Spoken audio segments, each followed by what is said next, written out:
we're family here. It's like a family-orientated home. It's just wonderful. I feel very fortunate to live here. I do. I like it a lot. I am very happy. It's very, very nice.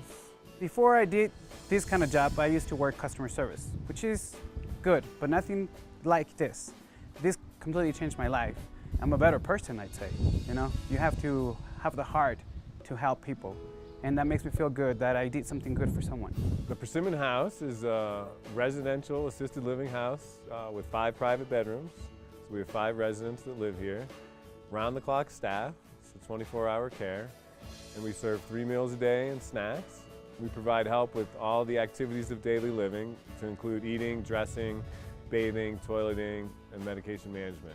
I come to do Miss Amanda's nails. She is one of my regular clients, and I take care of a lot of homebound clients that are unable to get out and get their services done. So I work at Albuquerque Pharmacy, and we fill prescriptions for assisted living homes, patients that live in the assisted living, and we can do delivery to the patients, so it makes it a little more convenient for them. It's really nice for them not to have to go out of their home, have to get a ride to go get prescriptions. We just deliver it to their door. Caregiver means to take and give your excellent care to your residents, making sure that their needs are met. 9500 Layton Place is a residential assisted living facility. 5 residents live in that house. There's 5 private bedrooms, and actually 2 of those bedrooms have private baths. At that house, we also have round-the-clock care, serve 3 meals a day, provide activities and exercise class. Basically all the needs that a senior living in this sort of environment might need. They're always asking if you need help before you even think of asking for it. Yeah, they're very attentive. We do have a couple churches that visit the house. They call them the church ladies, and they come and sing to the residents. We have a live band that comes, and actually some of the residents will dance. It's an event that they all enjoy, and we talk about after that happens for a couple of weeks. Today we have a classical guitarist named Justin who's been coming here since about 2008, and he's a favorite of the residents. Oh, I mean, it's great to see, to meet them and get to know them, and well, so far I think they've loved me. They keep asking for me to come back, right? So we'll have barbecues and bring in live entertainment for people's birthdays. This past winter we had someone turn 98, and we had a live band that came in, and she actually danced on her 98th birthday, and that's something she'll never forget. It's important to have activities just to keep the residents engaged, and it's basically like the more things that you do, the more things you're going to be capable of doing. So we want the residents to continue to push on their boundaries and to enjoy living here as well. And by incorporating the activities helps them with a better quality of life.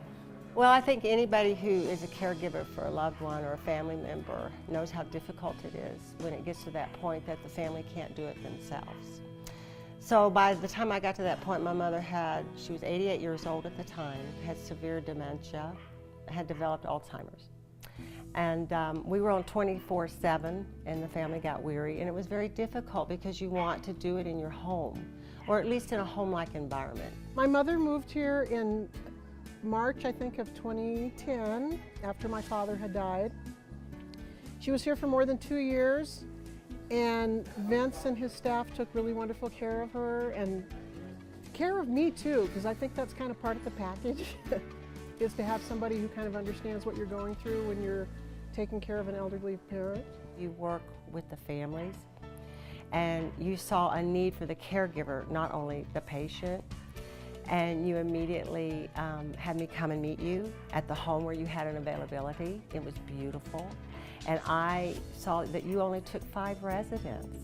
And that was amazing to me because I had reviewed homes where they had 20, 30 people. I mean, it was like, to be honest, like a zoo. And it was very disheartening to think about putting a loved one there. I see that there's a need for assisted living facilities as our baby boomers age in America. And senior housing is getting to be a bigger and bigger concern as people are getting older and living longer. And I definitely have a passion for the elderly, and I love to help them. and they seem to be so appreciative of everything that we do. And it's a nice job and a nice fit for me. My mother was a nurse, and you know, I grew up around nursing and care, and it's something that I've always had a passion for and I enjoy doing. One of the things I always say to people when they ask me is that Vince would always listen to me. You know, whatever I needed to say, if I was concerned about something, he would always listen and do some, you know, try to meet my need.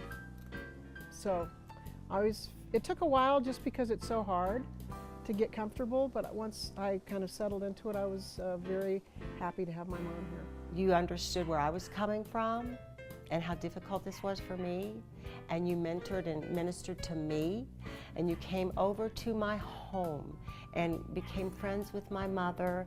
And at the worst point of our caregiving, and I was having a breakdown, I came into the kitchen, and then I went back to the bedroom, and you and my mother were dancing, and she was laughing, and you had an immediate connection with her. And I could see that you actually knew how to deal, and you had a special way of dealing with these people. But not just the elderly or the geriatric patient, but also with the family. And that is something I didn't get anywhere else, is the treatment that you gave to the family. So we make it a really nice environment. A smaller environment in a residential neighborhood is what elderly people are most used to.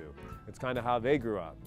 So I think if you were to put 10 people in front of you, about 8 or 9 out of 10 would prefer to be in a residential environment rather than a larger facility.